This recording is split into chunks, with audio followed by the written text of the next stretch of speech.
Lecture 11. A wise minister will be successful. He that winneth souls is wise. Last Friday evening, from the same text, on the method of dealing with sinners by private Christians, my object at this time is to take up the more public means of grace with particular reference to the duties of ministers. As I observed in my last lecture, wisdom is the choice and pursuit of the best end by the most appropriate means. The great end for which the Christian ministry was appointed is to glorify God in the salvation of souls. In speaking on this subject, I propose to show that a right discharge of the duties of a minister requires great wisdom, that the amount of success in the discharge of his duties, other things being equal, decides the amount of wisdom employed by him in the exercise of his office. I am to show that a right discharge of the duties of a minister requires great wisdom. Number one, on account of the opposition it encounters. The very end for which the ministry is appointed is one against which is arrayed the most powerful opposition of sinners themselves.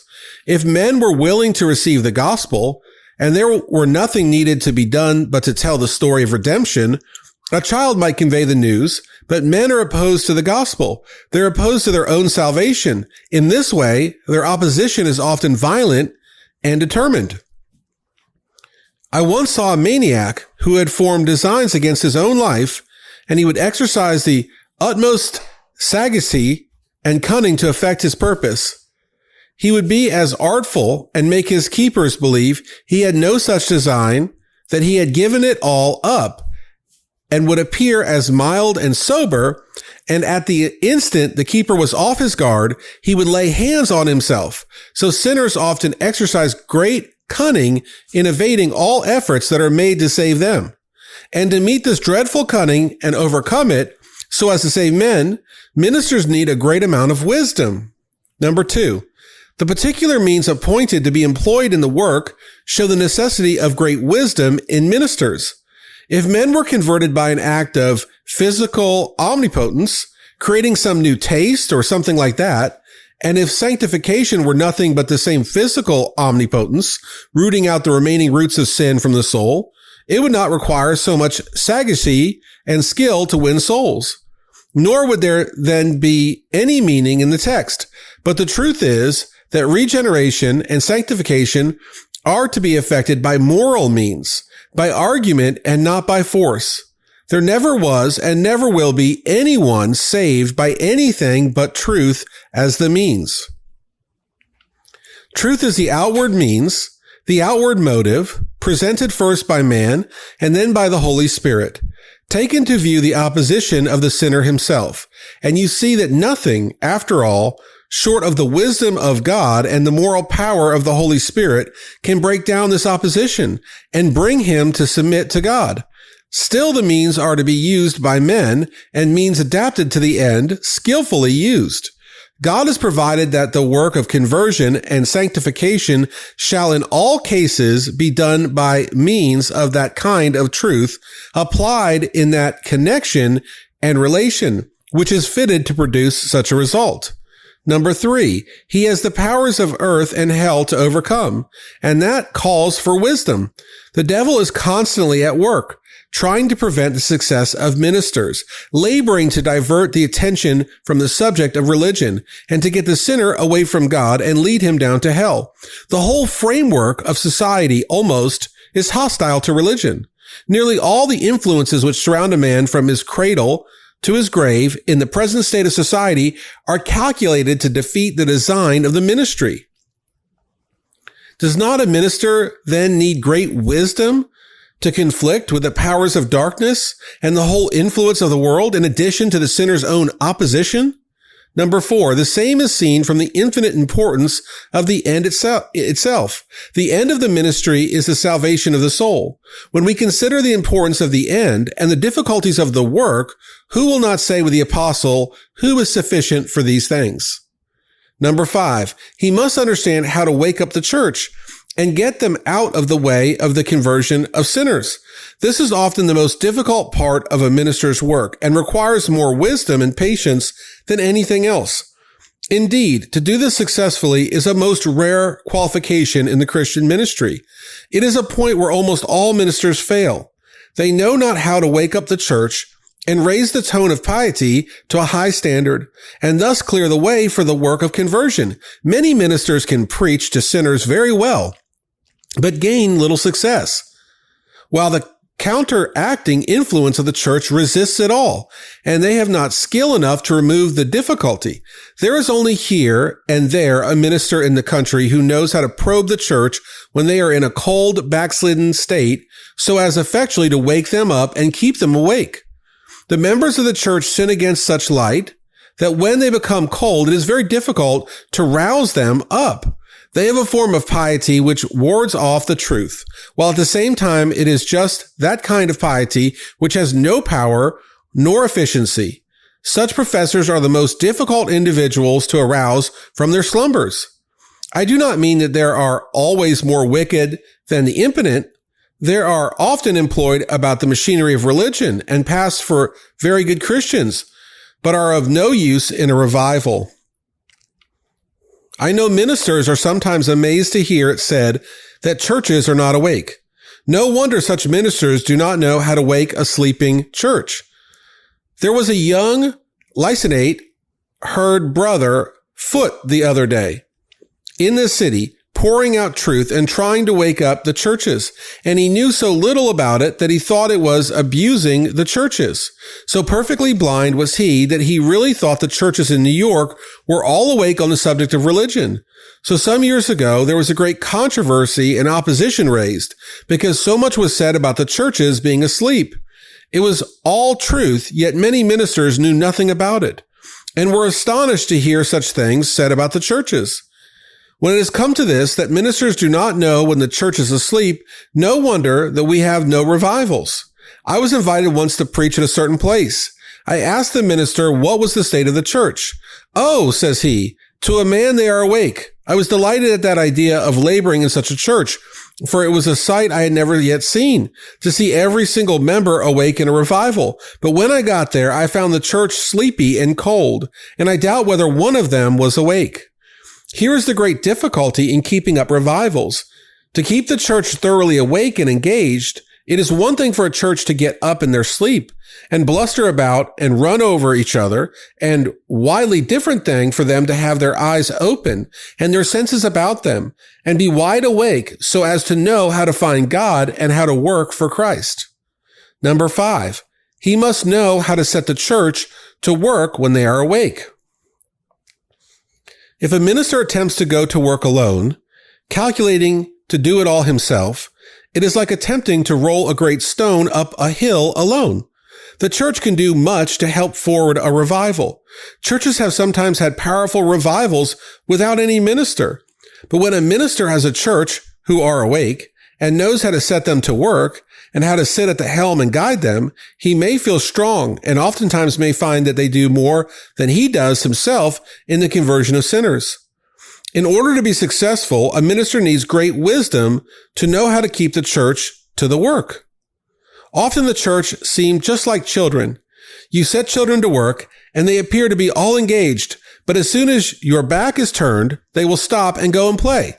The great difficulty in continuing a revival lies here, and to meet it requires great wisdom, to know how to break them down again when their heart gets lifted up because they have had such a great revival, to wake them up afresh when their zeal begins to flag, to keep their hearts full of zeal for the work. These are some of the most difficult things in the world. Yet if a minister would be successful in winning souls, he must know when they first begin to grow proud or to lose the spirit of prayer, and when to probe them and how to search them over again, how to keep the church in the field gathering the harvest of the Lord. Number 7, he must understand the gospel. But you will ask, do not all ministers understand the gospel? I answer that they certainly do not all understand it alike, for they do not all preach alike. Number 8, he must know how to divide it so as to bring forward the particular truths in that order and to make them bear upon those points and at such times as are calculated to produce a given result. A minister should understand the philosophy of the human mind. so as to know how to plan and arrange his labors wisely. Truth, when brought to bear upon the mind, is in itself calculated to produce corresponding feelings. The minister must know what feelings he wishes to produce and how to bring such truth to bear as it is calculated to produce these feelings. He must know how to present truth calculated to humble Christians, or to make them feel for sinners, or to awaken sinners, or to convert them. Often, when sinners are awakened, the ground is lost for the want of wisdom in following up the blow. Perhaps a rousing sermon is preached. Christians are moved. Sinners begin to feel. And the next Sabbath, something will be brought forward that has no connection with the state of feeling in the congregation and that is not calculated to lead the mind on to the exercise of repentance, faith, or love. It shows how important it is that a minister should understand how to produce a given impression, at what time it may and should be done, and by what truth, and how to follow it up till the sinner is broken down and brought in. A great many good sermons preached are all lost for the want of a little wisdom here. They are good sermons and calculated, if well timed, to do great good, but they have so little connection with the actual state of feeling in the congregation that it would be more than a miracle if they should produce a revival. A minister may preach in this random way till he has preached himself to death and never produce any great results. He may convert here and there a scattering soul, but he will not move the mass of the congregation unless he knows how to follow up his impressions, to carry out a plan of operations and execute it so as to carry on the work when it is begun. He must not only be able to blow the trumpet so loud as to start the sinner from his lethargy, but when he is waked, he must lead him by the shortest way to Jesus Christ, and not as soon as sinners are aroused by a sermon, immediately begin to preach about some remote subject that has no tendency to carry on the work. 10. To reach difficult classes of sinners successfully requires great wisdom on the part of a minister. For instance, a sermon on a particular subject may start a particular class of persons among his hearers. Perhaps they will begin to look serious, or perhaps talk about it, or perhaps they will begin to cavil about it. Now, if the minister is wise, he will know how to observe those indications and to follow right on with sermons adapted to this class until he leads them into the kingdom of God. Then let him go back and take another class, find out where they are hid, break down their refuges, follow them up till he leads them into the kingdom of God. He should thus beat about every bush where sinners hide themselves, as the voice of God followed Adam in the garden. Adam, where art thou? Till one class of hearers after another are brought in, and so the whole community converted. Now, a minister must be very wise to do this. It never will be done so till a minister sets himself to hunt out and bring in every class of sinners in his congregation, the old and young, male and female, rich and poor. 11. A minister needs great wisdom to get sinners away from their present refuges of lies, without forming new hiding places for them. I once sat under the ministry of a man who had contracted a great alarm about heresies and was constantly employed in confuting them. And he used to bring up many such heresies as his people never heard of. He got his ideas chiefly from books and mingled very little among the people to know what they thought.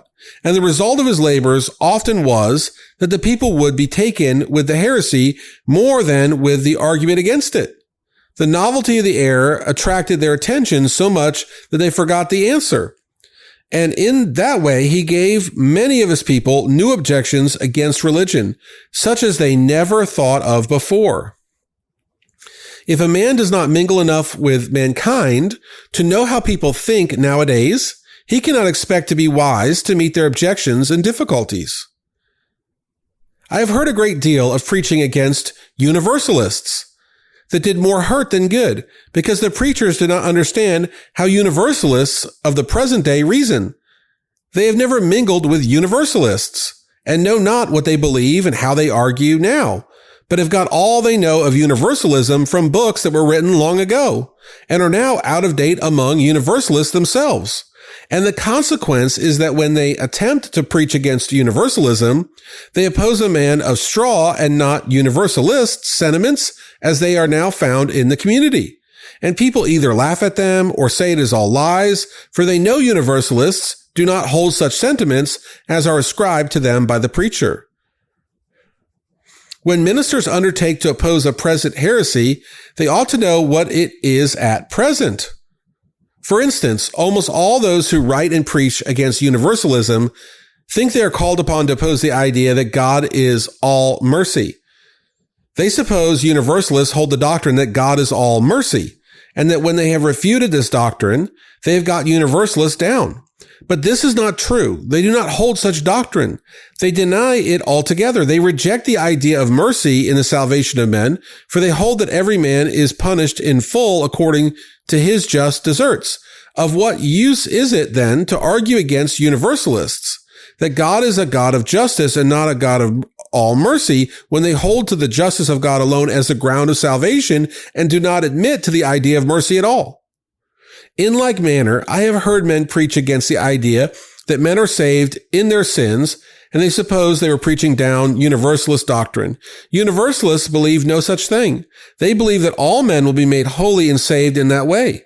This shows the importance of knowing what people actually hold before you try to reason with them out of their errors. It is of no use to misrepresent a man's doctrines to his face and then try to reason him out of them. You must state his doctrine just as he holds it, and state his arguments fairly. Otherwise, if you state them wrong, you either make him angry or he laughs in his sleeve at the advantage you give him. He will say, that man cannot argue with me on fair grounds. He has to misrepresent our doctrines in order to confute me. Great hurt is done in this way. Ministers do not intend to misrepresent their opponents, but the effect of it is that the poor miserable creatures who hold these errors go to hell because ministers do not take care to inform themselves what are their real errors. Errors are never torn away by such a process. I mention these cases to show how much wisdom a minister must have to meet the cases that occur. He must be acquainted with the real views of men in order to meet them and do away with their errors and mistakes. 12. Ministers ought to know what measures are best calculated to aid in accomplishing the great end of their office, the salvation of souls. Some measures are plainly necessary. By measures, I mean what things should be done to get the attention of the people and bring them to listen to the truth. Building houses for worship, visiting from house to house, etc. All measures, the object of which is to get attention of people to the gospel. Much wisdom is requisite to devise and carry forward all the various measures that are adapted to favor the success of the gospel. Why do the politicians do? They get up meetings, circulate handbills and pamphlets, blaze away in the newspapers, send their ships about the streets on wheels with flags and sailors, send coaches all over town with handbills to bring people up to the polls, all to gain attention to their cause and elect their candidate. All these are their measures, and for their end they are wisely calculated. The object is to get up an excitement and bring the people out. They know that unless there can be an excitement, it is vain to push their end. I do not mean to say that their measures are pious or right, but only that they are wise in the sense that they are the appropriate application of means to the end. The object of ministry is to get all the people to feel that the devil has no right to rule this world, but that they ought to all to give themselves to God and vote in the Lord Jesus Christ as the governor of the universe. Now, what shall be done? What measures shall we take? Says one. Be sure and have nothing that is new, strange. The object of our measures is to gain attention, and you must have nothing new. As sure as the effect of a measure becomes stereotyped, it ceases to gain attention, and then you must try something new. You need not make innovations in everything, but whenever the state of things is such that anything more is needed, it must be something new, otherwise it will fail. A minister should never introduce innovations that are not called for. If he does, they will embarrass him. He cannot alter the gospel. That remains the same, but new measures are necessary from time to time to awaken attention and bring the gospel to bear upon the public mind. And then a minister ought to know how to introduce new things so as to create the least possible resistance or reaction. Mankind are fond of form in religion. They love to have their religion duties stereotyped so as to leave them at ease, and they are therefore inclined to resist any new movement designed to rouse them up to action and feeling. Hence, it is all important to introduce new things wisely so as not to give needless occasion or apology for resistance. Not a little wisdom is sometimes needed by a minister to know when to put a stop to new measures. When a measure has novelty enough to secure attention to the truth, ordinarily no other new measure should be introduced. You've secured the great object of novelty. Anything more will be in danger of diverting the public mind away from the great object and fixing it on the measures themselves. And then if you introduce novelties when they are not called for, you will go over such a large field that by and by, when you really want something new, you'll have nothing else to introduce, without doing something that will give too great a shock to the public mind. The Bible has laid down no specific course of measures to promote revivals of religion, but has left it to ministers to adopt such as are wisely calculated to secure the end. And the more sparing we are of our new things, the longer we can use them to keep public attention awake to the great subject of religion. By a wise course, this may undoubtedly be done for a long series of years, until our present measures will by and by have sufficient novelty in them again to attract and fix public attention. And so we shall never want for something new.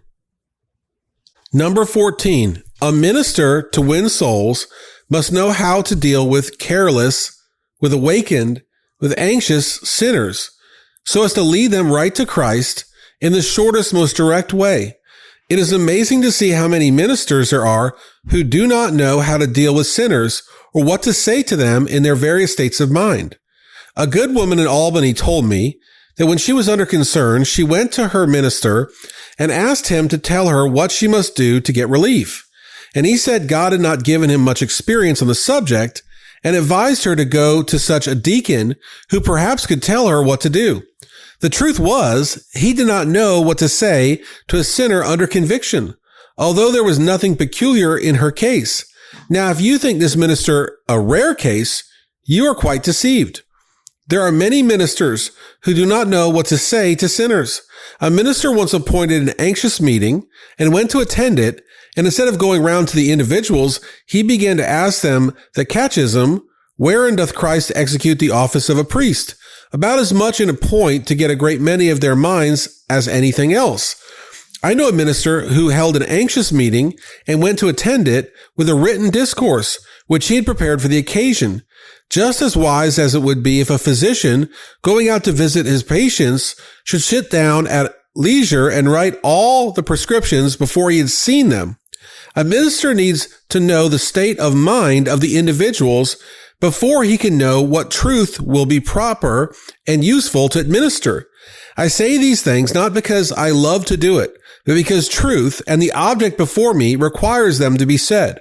And such instances as I have mentioned are by no means rare. A minister should know how to apply truth to all the situations in which he may find dying sinners going to hell. He should know how to preach, how to pray, how to conduct prayer meetings, how to use all the means for bringing the truth of God to bear upon the kingdom of darkness. Does not this require wisdom? And who is sufficient for these things? The amount of ministers' success in winning souls, other things being equal, invariably decides the amount of wisdom he has exercised in the discharge of his office. Number 1, this is plainly asserted in the text. He that winneth souls is wise. That is, if a man wins souls, he does skillfully adapt means to the end, which is to exercise wisdom. He is the more wise. By how much the greater is the number of sinners that he saves. A blockhead may, indeed, now and then stumble on such truth or such a manner of exhibiting it as to save a soul. It would be a wonder indeed if any minister did not sometimes have something in his sermons that would meet the case of some individual. But the amount of wisdom is to be decided, other things being equal, by the number of cases in which he is successful in converting sinners. Take the case of a physician. The greatest quack in New York may now and then stumble upon a remarkable cure, and so get his name up with the ignorant. But sober and judicious people judge of the skill of a physician by the uniformity of his success in overcoming disease, the variety of diseases he can manage, and the number of cases in which he is successful in saving his patients. The most skillful saves the most. This is common sense. It is truth. It is just as true in regard to success in saving souls and true in just the same sense. Number 2, this principle is not only asserted in the text, but it is a matter of fact, a historical truth, that he that winneth souls is wise. He has actually employed means adapted to the end in such a way as to secure the end. Number 3, success in saving souls is evidence that a man understands the gospel, understands human nature, that he knows how to adapt means to his end, that he has common sense, and that he has that kind of tact, that practical discernment to know how to get at people. And if his success is extensive, it shows that he knows how to deal with a great variety of characters in a great variety of circumstances who are yet all the enemies of God, and to bring them to Christ. To do this requires great wisdom, and the minister who does it shows that he is wise. Number 4, success in winning souls shows that a minister not only knows how to labor wisely for that end, but also that he knows where his dependence is. You know that fears are often expressed respecting those ministers who are aiming most directly and earnestly at the conversion of sinners. People say, why? This man is going to work in his own strength. One would imagine he thinks he can convert himself.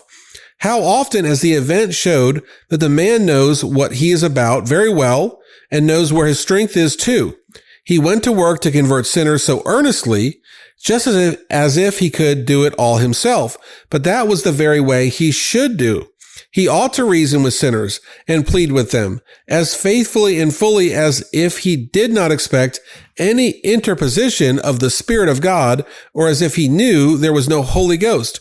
But whenever a man does this successfully, it shows that, after all, he knows he must depend on the Spirit of God alone for success. Objection. There are many who feel an objection against this subject, arising out of the view they have taken of the ministry of Jesus Christ. They ask us, what will you say about the ministry of Jesus Christ? Was not he wise? I answer, yes, infinitely wise. But in regard to his alleged want of success in the conversion of sinners, you will observe the following things. 1, that his ministry was vastly more successful than is generally supposed. We read in one of the sacred writers that after his resurrection and before his ascension, he was seen by above 500 brethren at once. If so many as 500 brethren were found assembled together at one place, we see there must have been a vast number of them scattered over the country. 2, another circumstance to be observed is that his public ministry was very short, less than 3 years. 3, consider the peculiar design of his ministry. His main object was to make atonement for the sins of the world. It was not aimed so much at promoting revivals. The dispensation of the Spirit was not yet given. He did not preach the gospel so fully as his apostles did afterwards. The prejudices of the people were so fixed and violent that they would not bear it. That he did not is plain from the fact that even his apostles, who were constantly with him, did not understand the atonement. They did not get the idea that he was going to die, and consequently, when they heard he was actually dead, they were driven to despair and thought the thing was all gone by and their hopes blown to the winds. The fact was that he had another object in view, to which everything else was made to yield, and the perverted state of the public mind and the obstinate prejudices prevailing showed why results were not seen any more in the conversion of sinners. The state of public opinion was such that they finally murdered him for what he did preach. Many ministers who have little or no success are hiding themselves behind the ministry of Jesus Christ, as if he was an unsuccessful preacher, whereas in fact he was eminently successful, considering the circumstances in which he labored. This is the last place in all the world where a minister who has no success should think of hiding himself. Remarks. A minister may be very learned and not wise. There are many ministers possessed of great learning. They understand all the sciences, physical, moral, and theological. They may know the dead languages and possess all learning, and yet not be wise in relation to the great end about which they are chiefly employed. Facts certainly demonstrate this. He that winneth souls is wise. An unsuccessful minister may be pious as well as learned, and yet not wise. It is unfair to infer because a minister is unsuccessful that therefore he is a hypocrite. There may be something defective in his education, or in his mode of viewing a subject, or of his exhibiting it, or such a want of common sense as will defeat his labors and prevent his success in winning souls, while he himself may be saved, yet so as by fire. A minister may be very wise, though he is not learned. He may not understand the dead languages or theology in its common acception, and yet he may know just what a minister of the gospel wants most to know without knowing many other things. A learned minister and a wise minister are different things. Facts in the history of the church in all ages prove this. It is very common for churches, when looking out for a minister, to aim at getting a very learned man. Do not understand me to disparage learning. The more learning, the better, if he is also wise in the great matter he's employed about. If a minister knows how to win souls, the more learning he has, the better. But if he has any other kind of learning, and not this, he will infallibly fail of the end of his ministry. Want of success in a minister, other things being equal, proves either that he was never called to preach and has taken it up out of his own head, or that he was badly educated and was never taught the very things he wants to most know. Or if he was called to preach and knows how to do his duty, he is too indolent and too wicked to do it. Those are the best educated ministers who win the most souls. Ministers are sometimes looked down upon and called very ignorant because they do not know sciences and languages, although they are very far from being ignorant of the great thing for which the ministry is appointed. This is wrong. Learning is important and always useful, but after all, a minister may know how to win souls to Christ without a great learning, and he has the best education for a minister. Who can win the most souls to Christ? There is evidently a great defect in the present mode of educating ministers. This is a solemn fact, to which the attention of the whole church should be distinctly called, and the great mass of young ministers who are educated accomplish very little. When young men come out from the seminaries, are they fit to go into a revival? Look at a place where there has been a revival in progress and a minister is wanted. Let them send to a theological seminary for a minister. Will he enter into the work and sustain it and carry it on? Seldom. Like David with Saul's armor, he comes in with such a load of theological trumpery that he knows nothing what to do. Leave him there for 2 weeks, and the revival is at an end. The churches know and feel that the greater part of these young men do not know how to do anything that needs to be done for a revival. They're complaining that the young ministers are so far behind the church. You may send all over the United States to theological seminaries and find but few young ministers fitted to carry forward the work. What a state of things! There is a grand defect in educating ministers. Education ought to be such as to prepare young men for the peculiar work to which they are destined. But instead of this, they are educated for anything else. The grand mistake is this: they direct the mind too much to irrelevant matters, which are not necessary to be attended to. In their courses of study, they carry the mind over too wide a field, which diverts their attention from the main thing. And so they get cold in religion. And when they get through, instead of being fitted for their work, they are unfitted for it. Under pretense of disciplining the mind, they in fact scatter the attention, so that when they come to their work, they are awakened and know nothing how to take hold or how to act to win souls. This is not universally the case, but too often it is so. It is common for people to talk loudly and largely about an educated ministry. God forbid that I should say a word against an educated ministry, but what do we mean by an education for the ministry? Do we mean that they should be so educated as to be fitted for the work? If they are so educated, the more education, the better. Let education be of the right kind, teaching a young man the things he needs to know and not the very things he does not need to know. Let them be educated for the work. Do not let education be such that when young men come out after spending 6, 8, or 10 years in study, they are not worth half as much as they were before they went. I have known young men come out after they call a thorough course who are not fit to take charge of a prayer meeting and who could not manage a prayer meeting so as to make it profitable or interesting. An elder of a church in a neighboring city informed me recently of a case in point. A young man, before he went to the seminary, had labored as a layman with them, conducted their prayer meetings, and had been exceedingly useful among them. After he had been to the seminary, they sent for him and desired his help. But oh, how he changed! He was so completely transformed that he made no impression. The church soon began to complain that they should die under his influences, and he left because he was not prepared for the work. It is common for those ministers who have been to the seminaries and are now useful to affirm that their course of studies there did them little or no good, and that they had to unlearn what they had there learned before they could effect much. I do not say this censoriously, but it is a solemn fact, and I must say it in love. Suppose you are going to make a man a surgeon in the Navy. Instead of sending him to the medical school to learn surgery, would you send him to the nautical school to learn navigation? In this way, you might qualify him to navigate a ship, but he is no surgeon. Ministers should be educated to know what the Bible is and what the human mind is, and know how to bring one to bear on the other. They should be brought into contact with the mind and made familiar with all the aspects of society. They should have the Bible in one hand and the map of the human mind in the other, and know how to use the truth for the salvation of men. A want of common sense often defeats the ends of the Christian ministry. There are many good men in the ministry who have learning and have talents of a certain sort, but they have no common sense to win souls. We see one great defect in our theological schools.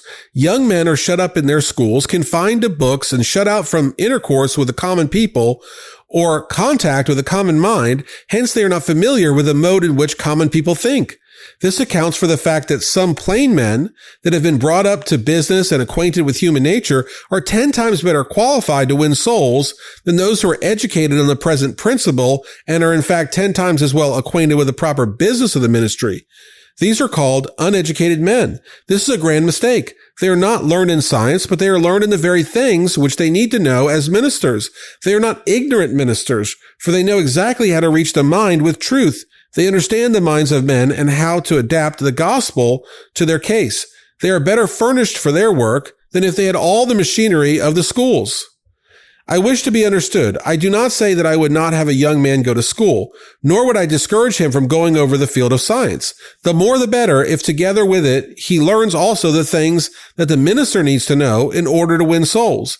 If he understands his Bible, understands human nature, knows how to bring the truth to bear, and how to guide and manage minds, and to lead them away from sin and lead them to God. The success of any measure designed to promote a revival of religion demonstrates its wisdom with the following exceptions. A measure may be introduced for effect to produce excitement and be such that when it is looked upon, back upon afterwards, it will look nonsensical and appear to have been a mere trick. In that case, it will react and its introduction will do more hurt than good. Measures may be introduced and the revival be very powerful and the success be attributed to the measures when in fact other things made the revival powerful. And these very measures may have been a hindrance. The prayers of Christians and the preaching and the other things may have been so well calculated to carry on the work that it has succeeded in spite of these measures. But when the blessing evidently follows the introduction of the measure itself, the proof is unanswerable that the measure is wise. It is profane to say that such a measure will do more hurt than good. God knows about that. His object is to do the greatest amount of good possible. And of course, he will not add his blessing to a measure that will do more hurt than good. He may sometimes withhold his blessing from a measure that is calculated to do some good because it will be at the expense of a greater good. But he never will bless a pernicious proceeding. There is no such thing as deceiving God in the matter. He knows whether a given measure is, on the whole, wise or not. He may bless a course of labors, notwithstanding some unwise or injurious measures. But if he blesses the measure itself, it is rebuking God to pronounce it unwise. He who undertakes to do this, let him look to the matter.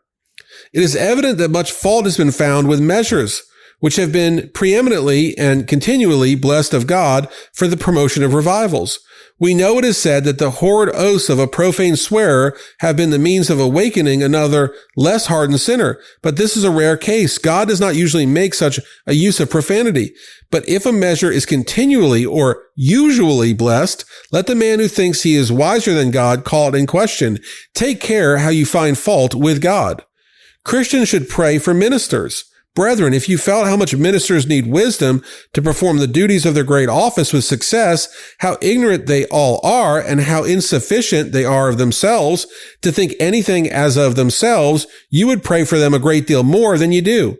That is, if you cared anything for the success of their labors. People often find fault with ministers when they do not pray for them. Brethren, this is tempting God, for you ought not to expect any better ministers unless you pray for them.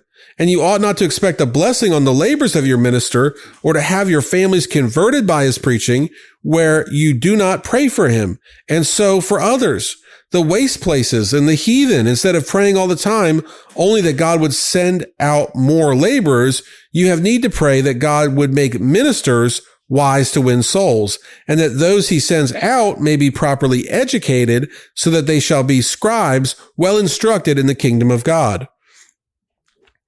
Those laymen in the church who know how to win souls are to be counted wise. They should not be called ignorant laymen. And those church members who do not know how to convert sinners and who cannot win souls should not be called wise as Christians. They are not wise Christians. Only he that winneth souls is wise. They may be learned in politics and all sciences, or they may be skilled in the management of business or other things, and they may look down on those who win souls as nothing but plain, simple-hearted, ignorant men.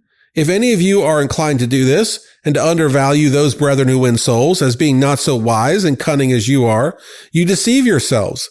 They may not know some things which you know, but they know those things which a Christian is most concerned to know, and you do not. It may be illustrated by the case of a minister that goes to sea. He may be learned in science, but he knows nothing how to sail a ship. He begins to ask the sailors about this thing and that, and what is this rope for, and the like. Why, say the sailors, these are not ropes. We have only one rope in a ship. These are the rigging, and the man talks like a fool.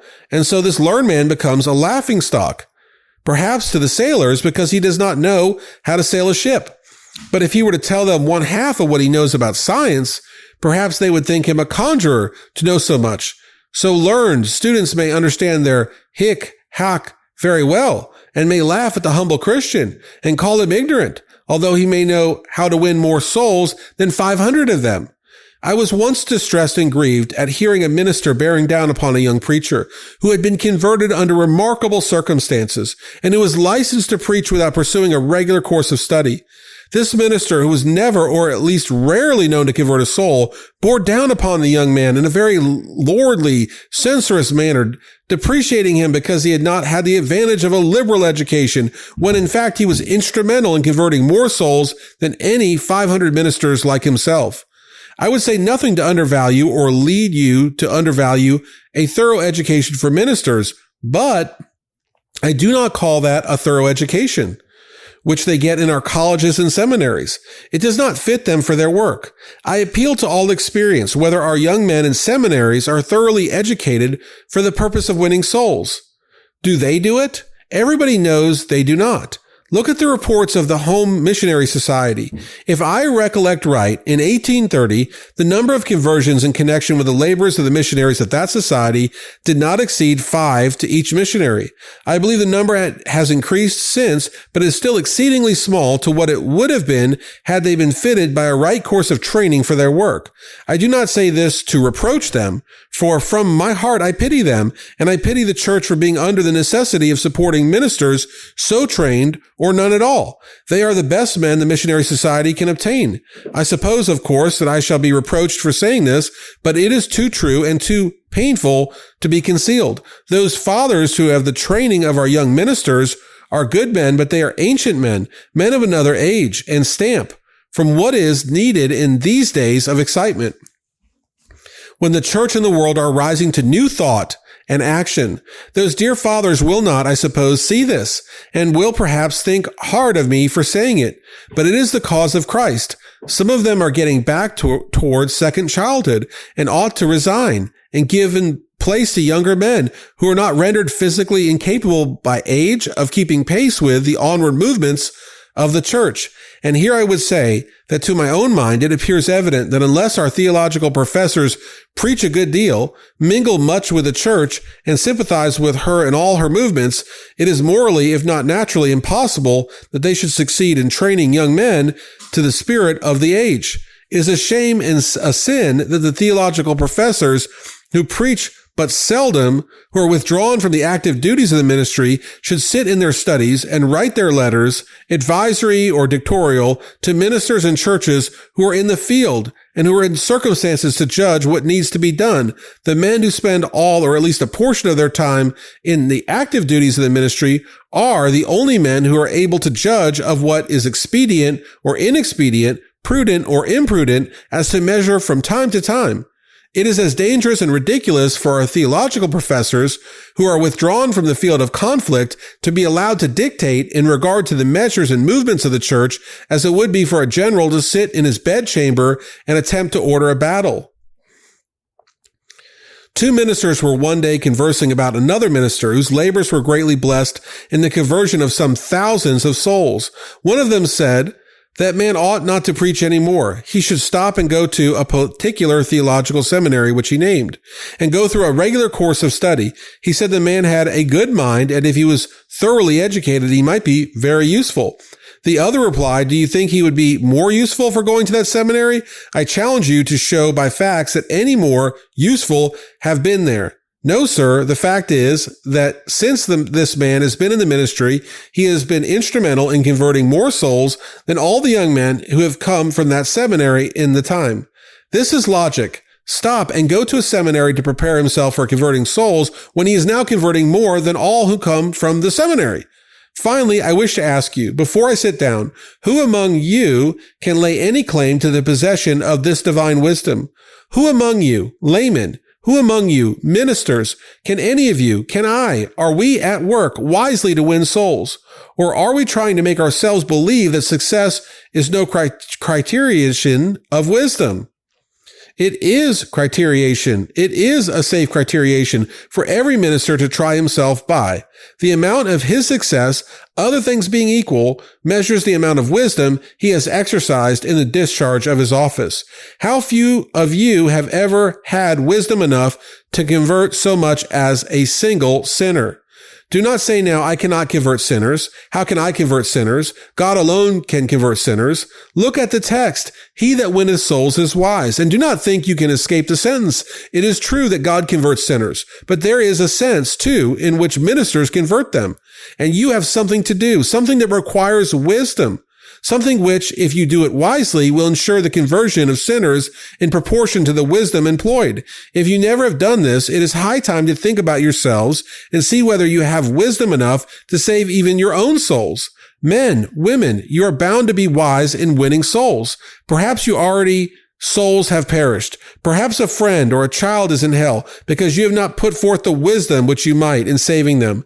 The city is going to hell. Yes, the world is going to hell and must go on till the church finds out what to do to win souls. Politicians are wise. The children of this world are wise. They know what to do to accomplish their ends. While we are prosing about, not knowing what to do or where to take hold of the work, and sinners are going to hell.